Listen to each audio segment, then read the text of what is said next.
Olá pessoal, boas-vindas.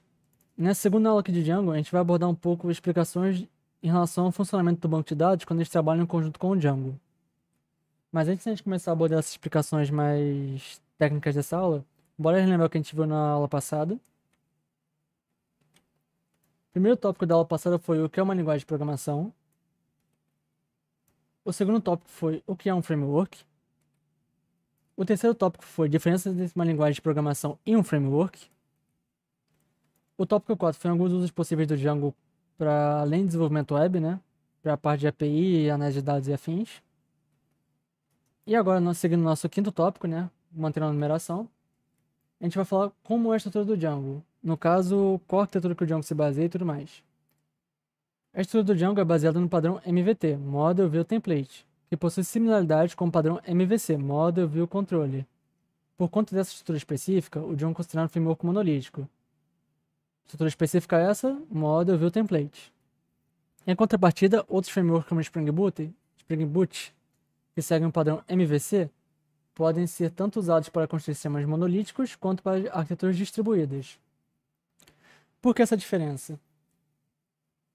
A arquitetura monolítica é nada mais do que um sistema centralizado. Então, uma aplicação centralizada ou monolítica é basicamente uma aplicação em que todo o funcionamento dela é interno. Então, no caso, o model, o view e o controller, ou model, view e template, eles vão estar tudo ali basicamente no mesmo ambiente, na mesma aplicação. Então, eu quero fazer uma requisição para o banco de dados. A requisição vai estar acontecendo dentro daquele ambiente da aplicação. Eu queria usar um... Eu queria fazer uma requisição de post, aí o meu controller, no caso aqui do padrão MVC, né? Em vez de ele fazer uma requisição para... Em vez de ele repassar essa requisição para uma API externa ou algo assim, ele trata dentro da aplicação ali mesmo.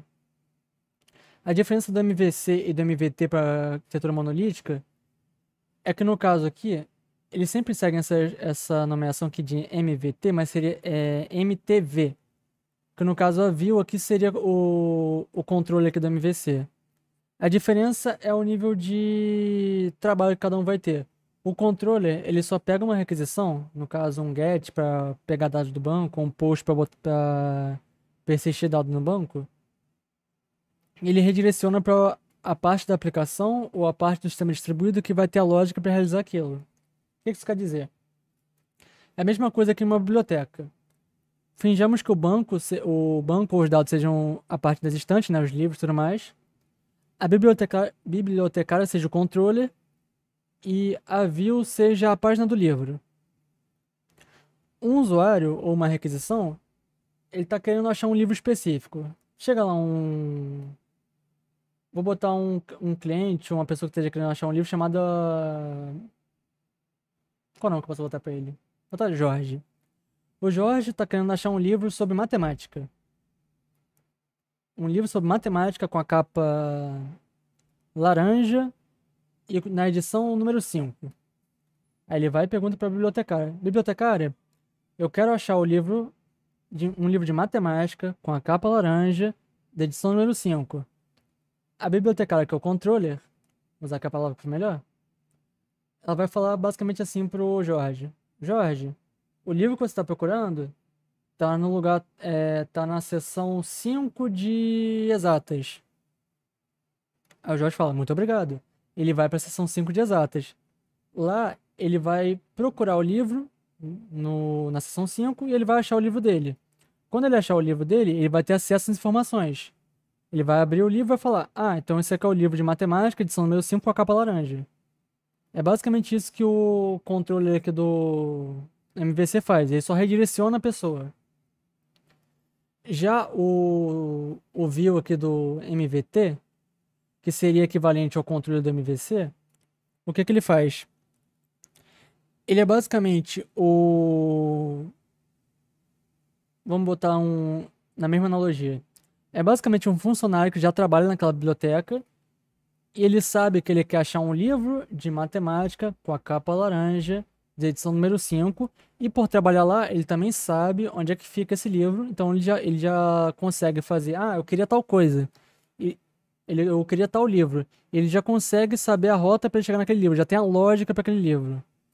É basicamente isso. Enquanto no controller aqui, ele não tem a lógica para poder tratar aquela requisição, no navio aqui do MVT, ele já tem ele já tem a lógica e o tratamento para requisição. Então ele fala: "Ah, eu recebi uma requisição de GET, que é para pegar dados para uma página". Ele fala: "Ah, então eu já sei como é que eu trato esse GET, não preciso redirecionar para algum lugar". E é inclusive por isso também aqui que o MVC ele pode ser usado para arquiteturas distribuídas.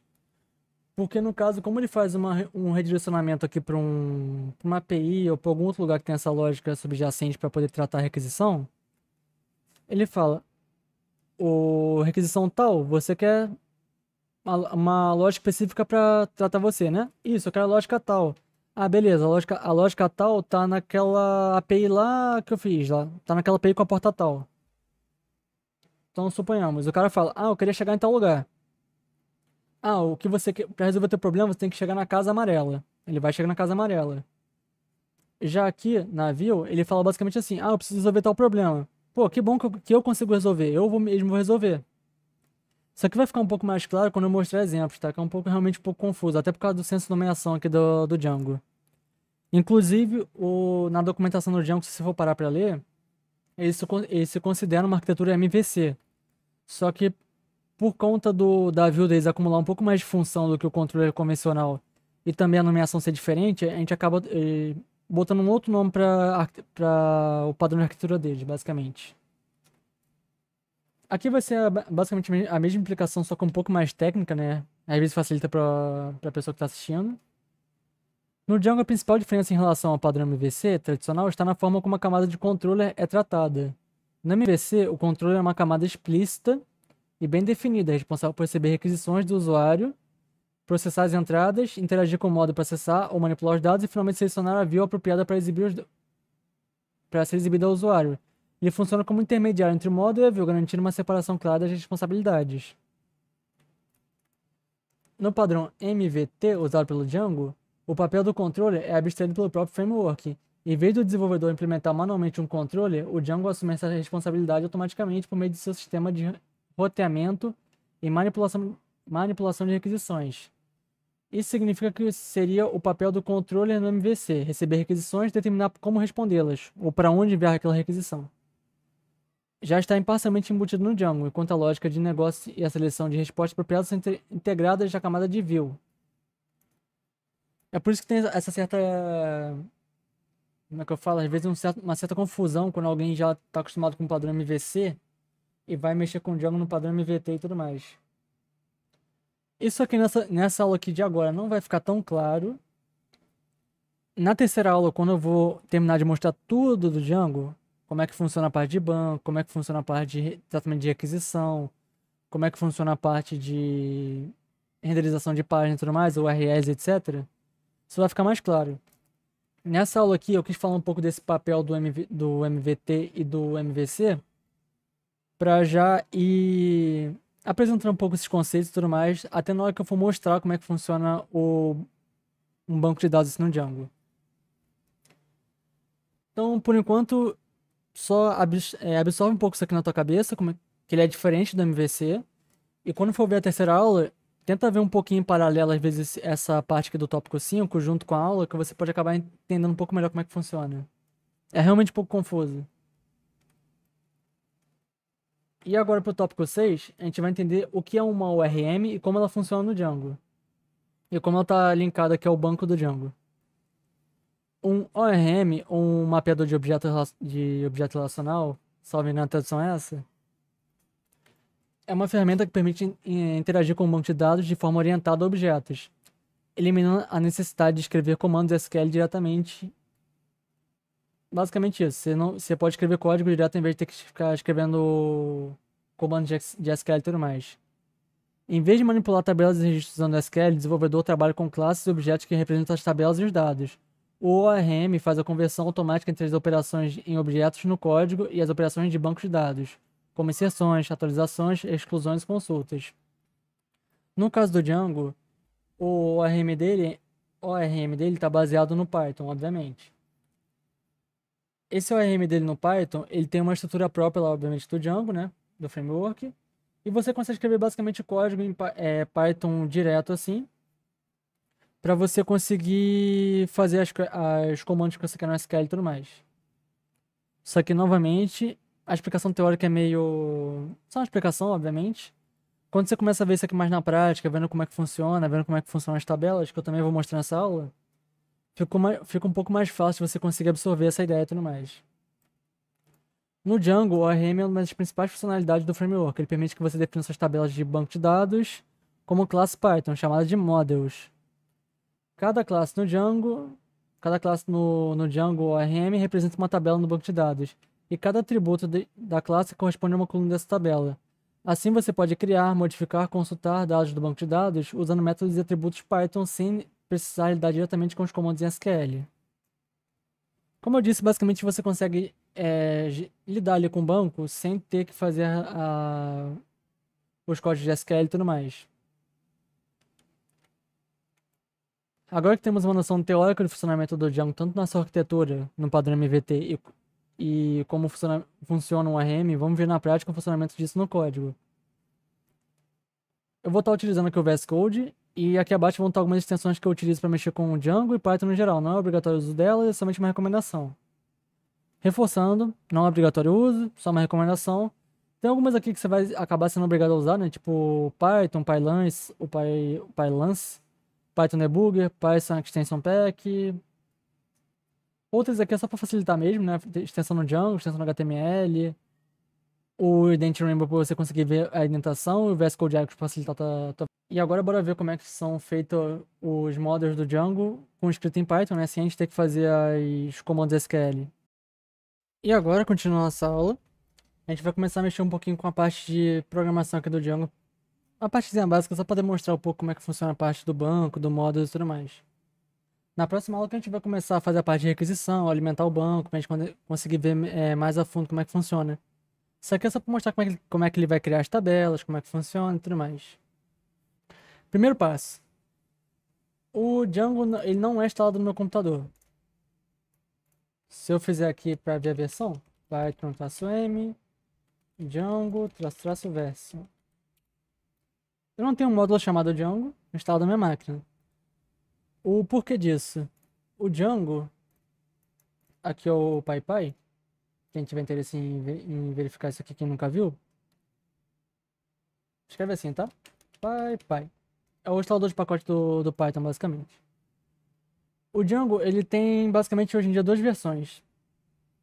Tem a versão 5, 5 no geral, 5.1, 5.0. Tem a versão 4.2. Qual que é a diferença dessas versões? A 5.1 seria a versão mais atualizada do Django.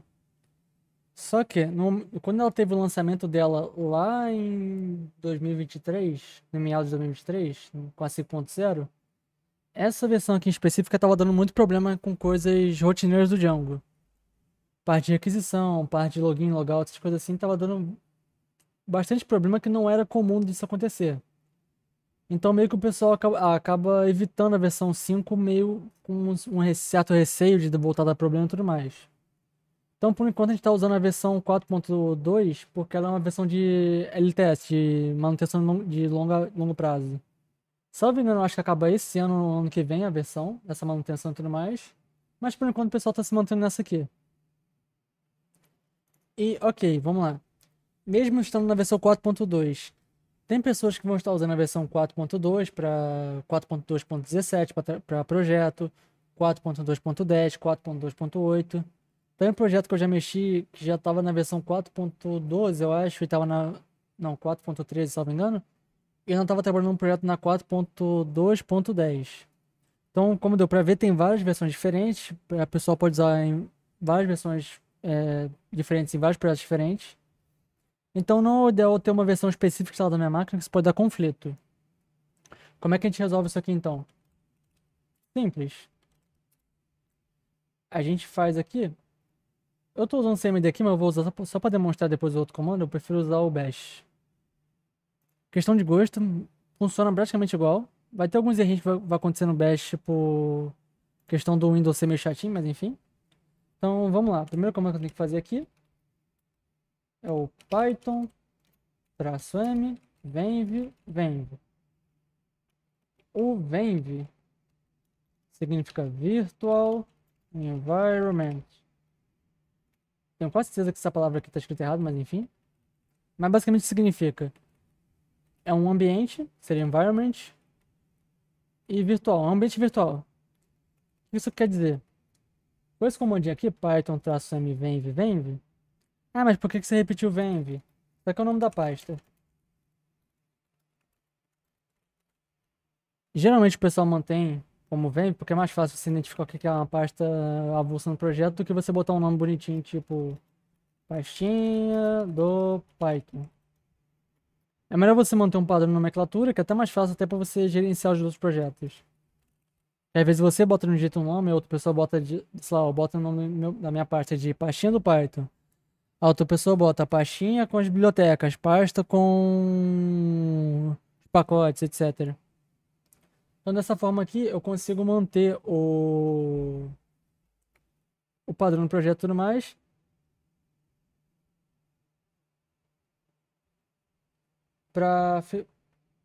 Só um segundinho. Pronto. Pra eu manter padronizado e facilitar a manutenção e tudo mais.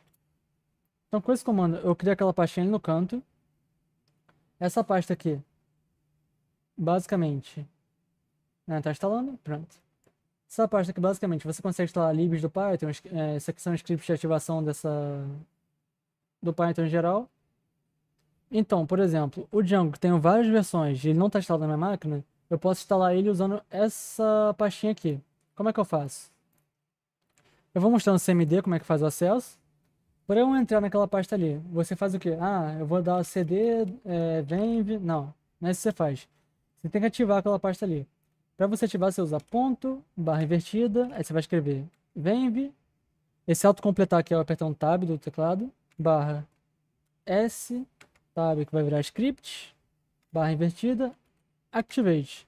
Quando eu der o enter aqui, ele vai dar essa marquinha aqui, quer dizer que eu estou na venv. Agora vamos lá, pro bash. Como é que eu faço aqui no bash? Eu faço source, venv, barra normal, script, barra normal, activate, não tab e pronto. Ambos agora, aqui eu tô no venv. Perfeito. Ah, como é que eu vou instalar o Django? Eu não quero instalar a versão 5, quero instalar a versão 4.2. Ah, ou eu quero só instalar a versão 5 e dane-se. Se você só quiser instalar a última versão, você faz assim, ó. Pip install Django D minúsculo? Não, D maiúsculo. Por que D maiúsculo? No site deles aqui tá com D maiúsculo. Eles botaram o nome com Django com D maiúsculo. Ah, se fosse minúsculo aqui, eu boto minúsculo. É o nome que tiver pra... É o nome que tiver pra biblioteca. Então, se tiver D minúsculo, eu boto minúsculo? Bota D minúsculo, não tem problema nenhum.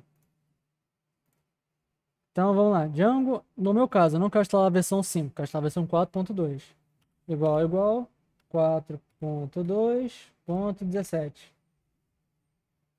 Dou um pip install aqui. Ele tá instalando ali.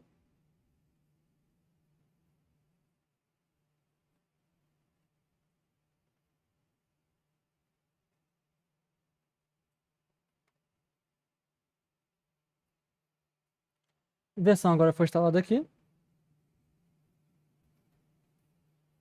Então, agora como é que a gente verifica se isso aqui tá realmente instalado só no venv ou no meu computador?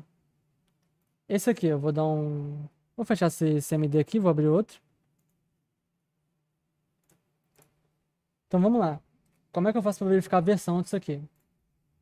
Lembrando que eu estou usando o Bash porque é preferência pessoal minha. Você pode usar o... Se você quiser. CMD, Bash. Ah, eu queria usar o Bash do Ubuntu. Posso? Num WSL. À vontade. Sua escolha. Então, vamos lá. Python-m. Não é venv, é Django. No caso aqui do módulo dele instalado, ele fica com D minúsculo. Versa. Vai só dar o comando... Deixa eu testar aqui também. Só dar o comando Django puro com versa, eu acho que já rola.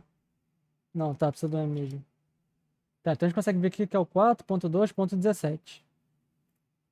Agora se eu fizer o mesmo comando aqui, Python, -m, Django, -version.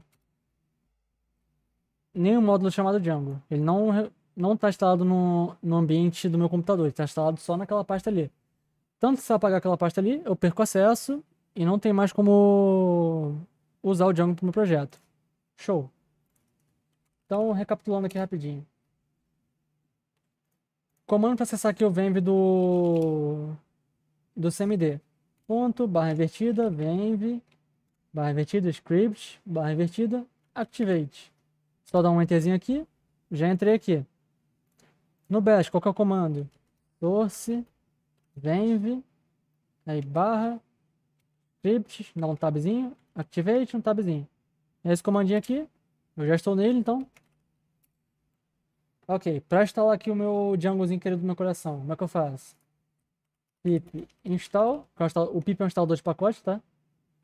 Esse sitezinho que eu tô mexendo aqui é o PyPy, pra quem não conhece. É o PyPy. Ele é basicamente é um instalador de pacote do Python em geral que todo mundo usa. E o pessoal geralmente bota as bibliotecas aqui. Então se eu quiser achar alguma biblioteca relacionada ao Django, Ah, isso aqui é uma boa, NumPy. É uma biblioteca comum Uma biblioteca comum para mexer com análise de dados, etc. Bibliotecazinha aqui no NumPy, do mesmo jeito. História do lançamento, você consegue ver as versões do NumPy e tudo mais. Bem simples, bem normal de ser bem normal e fácil de ser utilizado. Vou escrever pip, install, e o nomezinho da biblioteca que você quer usar, Django. Ah, se fosse no NumPy, posso instalar um NumPy aqui? Quero instalar a última versão do NumPy, posso? Posso, ele vai instalar aqui de boa. Sem nenhum problema, sem nenhum mistério. E se a gente reparar aqui, ó, a versão 2.2.1. Se eu olhar aqui, ó. Até me dá o comando aqui já certinho. 2.2.1, a última versão. Ok.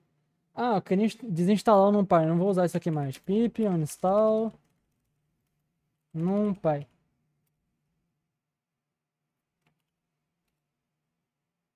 E o NumPy foi desinstalado. Aqui você consegue ver até os executáveis aqui das bibliotecas, Django admin e tudo mais.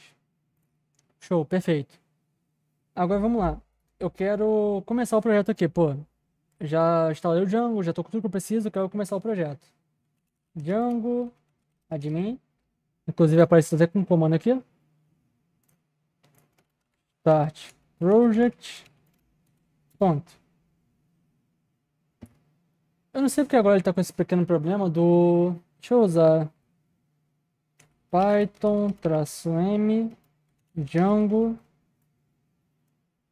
Deixa eu só verificar aqui. Salvo engano, o comando era esse. Se não estiver ficando doido.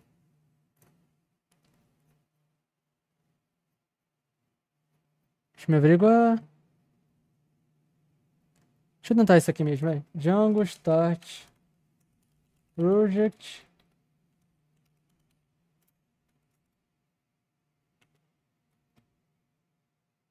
Eu não sei porque ele tá tendo esse pequeno problema, mas tudo bem. Esse ponto que eu tô tentando colocar aqui é pra ele usar essa parte aqui direto como... Pra usar essa parte aqui direto como a parte do projeto. Mas já que ele não quer fazer isso aqui, tudo bem. Start Project. Projeto Django. Só pra diferenciar o nome, pra gente não se confundir. Basicamente ele cria um projetinho aqui do Django. Eu já vou explicar cada uma das pastas. Deixa eu só corrigir esse venv aqui pra dentro do projeto.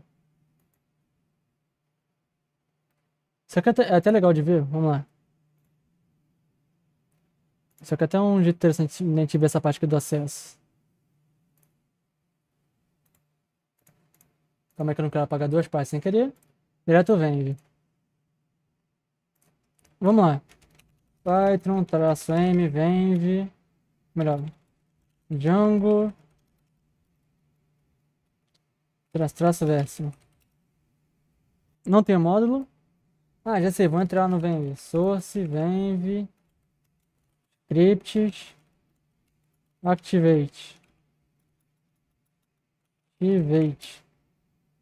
não tem essa pasta, porque eu acabei de apagar ela. Então, eu realmente perdi o acesso completo ao Django, não tem nenhuma versão instalada no meu computador e tudo mais. Agora, pra gente fazer isso aqui direito, projeto Django, Python, -env, venv. A gente vai fazer o projeto aqui de novo, só pra gente fazer o teste.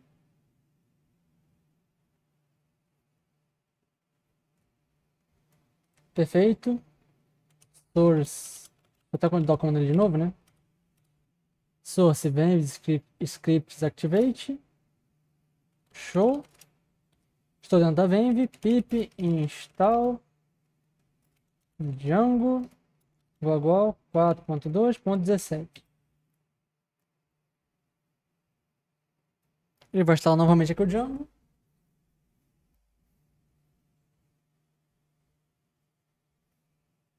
E agora, se eu quiser ver a versão, novamente tem acesso ao Django. Só abordando com uma coisa, o jeito que eu estruturo um projeto Django com pasta e tudo mais é diferente do jeito que o projeto é iniciado aqui, tá? Eu só não vou mostrar isso agora porque eu acho que não cabe muito nessa aula eu mostrar essa parte da estrutura. Salvo engano, eu botei pra mostrar isso lá pra aula 5. Não, 5? Não, 4. Engano meu. Eu botei pra mostrar isso na aula 4. Então, por enquanto, a gente vai usar o Django do jeito que ele vem aqui pra gente, tá? Só dando uma explicaçãozinha básica de como é que ele funciona aqui, ó. Essa aqui é o Venv, isso aqui não é incluso no projeto aqui do Django. O núcleo do projeto Django, a parte central que vai comunicar com todo o resto do projeto, é a pastinha que tem aqui o Manage. O Manage você não mexe em nada, ele é só um arquivo Python que vai utilizar como jeito de você conseguir fazer funcionar todo o resto aqui do projeto. E aqui a gente tem um initzinho para reconhecer essa pasta aqui, um arquivozinho de configuração. É basicamente para você conseguir setar isso aqui como um módulozinho. Então você pode criar vários módulos aqui no Django, já vou mostrar como. Aqui a gente tem a parte de configuração dele. Isso aqui não tem problema mostrar aqui na aula, mas tá aqui a chave de segurança dele para você ter o acesso. Então não vazem isso aqui quando estiver mexendo com o projeto Django. Novamente, na aula 4 e 5 eu vou mostrar como é que a gente configura isso aqui tudo direitinho, para ficar certinho. Isso aqui os hosts são permitidos. Vou botar aqui só um asterisco para permitir tudo, né? Pronto. Para que é isso aqui? Para você ter acesso ao Django, você precisa ter um host nele. No caso, em produção. Isso aqui é você tá permitindo acesso de qualquer host em qualquer lugar do mundo, basicamente. Ah, host da Madagascar, pode acessar? Pode. Canadá, pode? Pode. Então, isso aqui não é ideal você largar assim. É ideal você botar, por exemplo, eu tenho um site chamado, vamos supor, siteteste.com. Então, você bota aqui que o siteteste.com tem acesso para ser um host disso aqui e tudo mais. Isso aqui não é ideal, eu só botei mesmo pra gente conseguir ver isso aqui na aula. Então aqui tem configuração de apps. Isso aqui é a parte modular do Django. A parte do middleware. Isso aqui é uma parte de uma solução de rede do Django, basicamente. Isso aqui é a parte do... Como é que eu vou configurar a parte de template? Como é que vai ser reconhecido os templates? Você consegue modificar isso aqui, mas não recomendo, não tem muito porquê. Isso aqui é a parte de configuração do banco, eu não vou mexer, eu vou usar o padrãozinho dele que é o SQLite 3. Esse banco ele já tem suporte pro Python, no Python em si, né? Já tem um suporte para ele, então não preciso ficar tendo que baixar a biblioteca para adaptar e tudo mais. A gente vai fazer também com outros bancos. Aqui é o autenticador para senhas. O login e registro aqui é muito fácil de fazer. E aqui a parte qual a linguagem do código, fuso horário. Se a gente vai usar a tradução disso aqui. Isso aqui, inclusive, é interessante de ser utilizado. Essa aqui é a parte de URL. Inclusive, se eu iniciar, ele já tem uma página para a gente poder acessar. E, salvo engano, por enquanto é isso. Ok, então agora a gente vai criar um aplicativo. A gente vai criar um aplicativo chamado Django Admin Start App 1. Ok, agora a gente tem aqui o nosso aplicativo 1. Nisso, esse aplicativo aqui é onde você realmente vai fazer toda aquela parte de banco de dados, a parte de página, a parte de requisição, a parte de URL e tudo mais. Inclusive eu tenho que criar até URLs.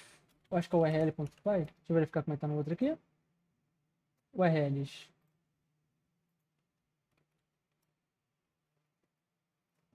Então, ok.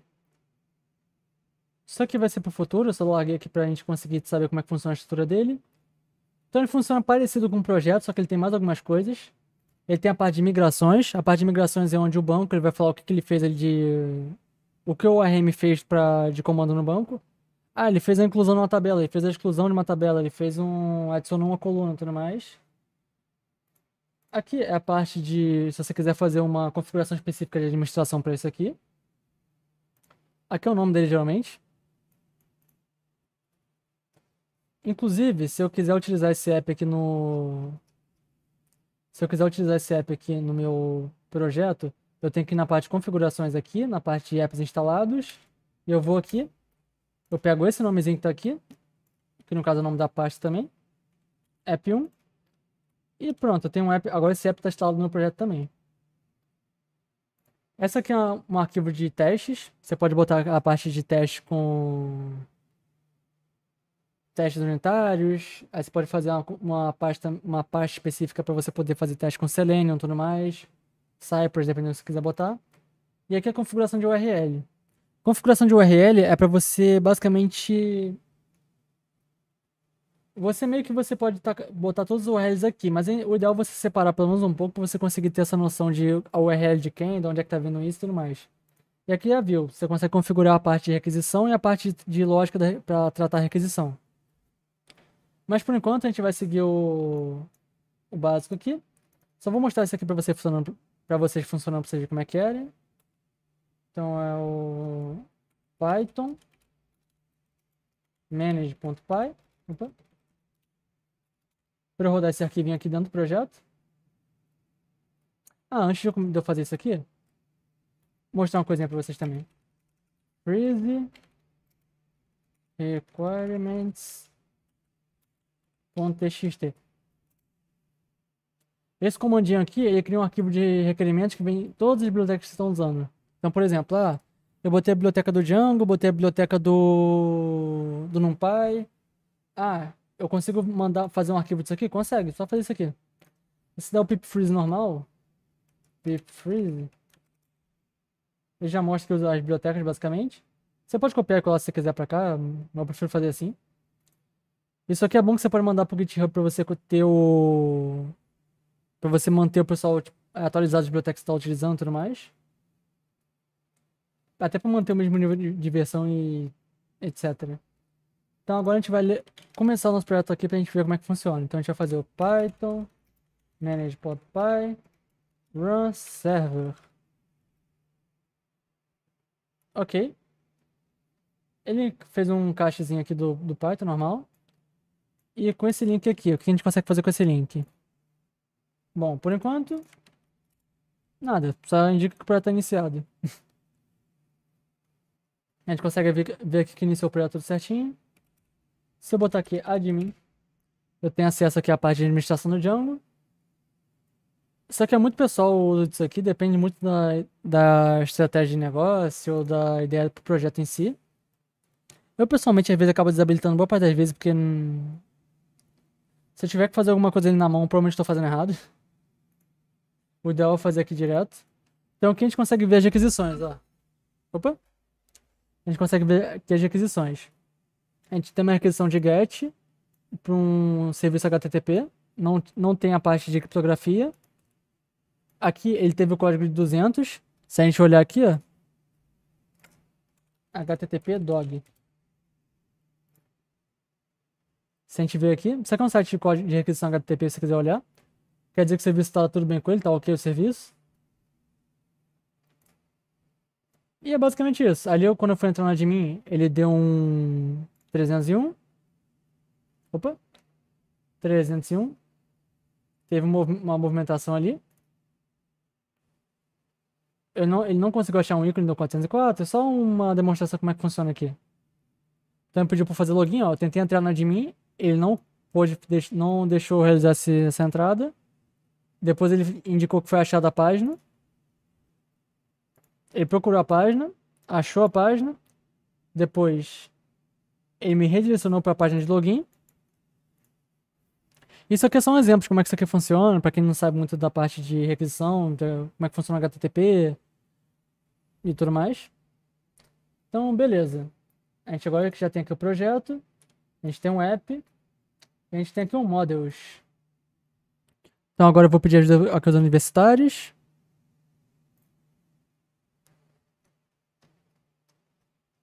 E eu vou pegar um exemplozinho aqui que eu pedi pro GPT fazer, facilitar a nossa vida aqui um pouco. E vamos observar aqui o exemplo do GPT. Show. Ok. Como a gente começou antes, a ORM, ela trata o objeto de programação com classe e tudo mais, e converte isso depois para uma tabela de banco de dados. Show? Então, como é que isso aqui vai funcionar? A gente tem aqui a parte do Django para banco de dados, o Django Database, com models. Então, tem uma classe aqui, produto, com models.model, para indicar que a gente vai fazer um modelo de banco de dados e tudo mais. E aqui temos alguns exemplos de coluna que a gente vai fazer. A gente tem a coluna nome, que é uma variável aqui da classe produto. A gente tem um model, um char field, então isso aqui vai ser parecido com... Não parecido com uma string, mas vai ser basicamente um char com comprimento de 100. Então eu posso botar 100 caracteres aqui dentro. E aqui é o nome dele, basicamente, para quando eu for mostrar isso aqui na página. Aqui eu tenho quantidade em estoque. Aqui é um inteiro, com um valor padrão 0 e tudo mais. Aqui é um booleano com um valor padrão de verdadeiro. Aqui é um preço, que é um campo decimal. Ah, por que um campo decimal não é um campo... Por que um campo decimal não é um campo de... Não é um campo de... float? Quando você vai fazer algumas operações com float, ele acaba dando um pequeno problema que ele arredonda algumas coisas. Então, por exemplo, você vai fazer 10,30... Não, 10,50 menos 20. Quando você vai fazer uma subtração em decimal assim, o float ele pode acabar arredondando coisa que não é para arredondar. Então, por exemplo, quando você vai fazer a subtração, em vez de dar 10,30, que é o 10,50 menos 0,20, ele dá 10,31. Exemplos assim. Então ele acaba arredondando coisa que não é para arredondar.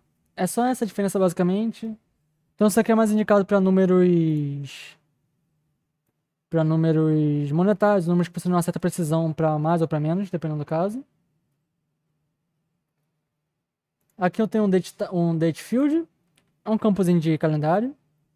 Date time field é um campo de calendáriozinho com um reloginho do lado para você poder botar horário também.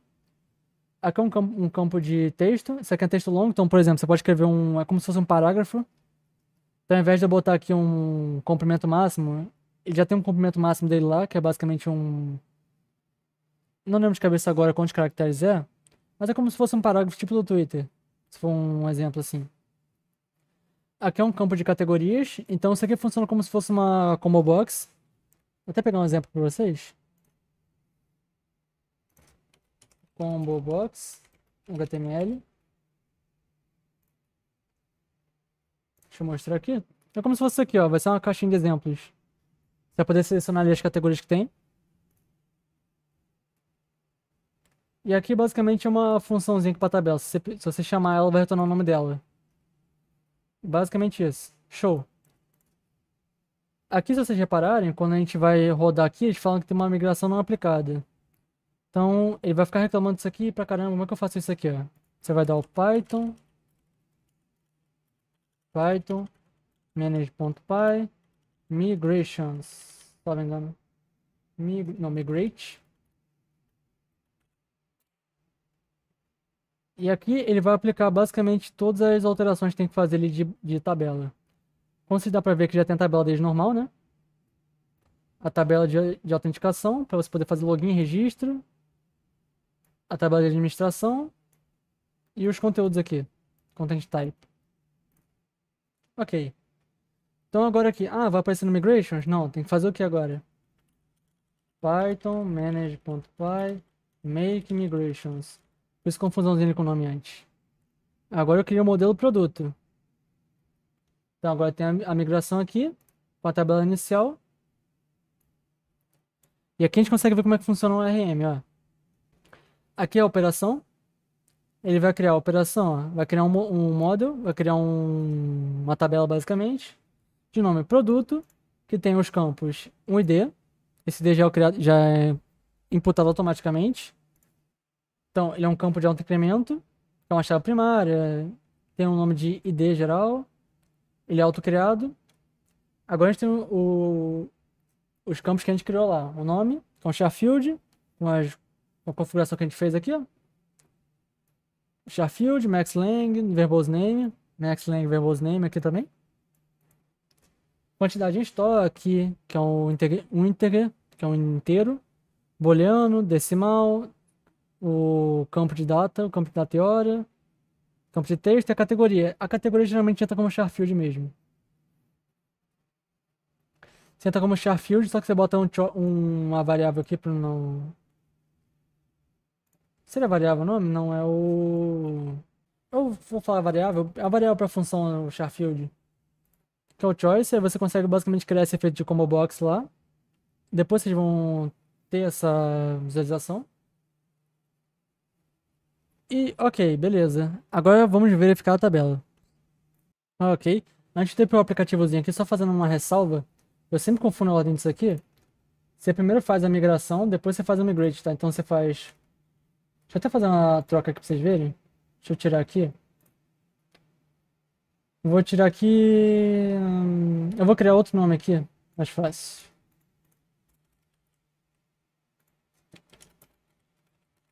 Nome do meio. Nome do meio. Só pra vocês verem aqui. Python make manage.py make migrations.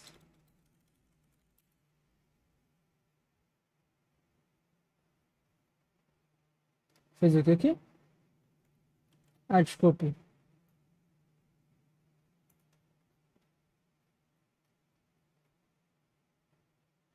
Ah, faz você então, pronto. Tá reclamando que tá vazio o campo, então. Disponível, indisponível. É uma redundância que não precisa, mas tudo bem. False.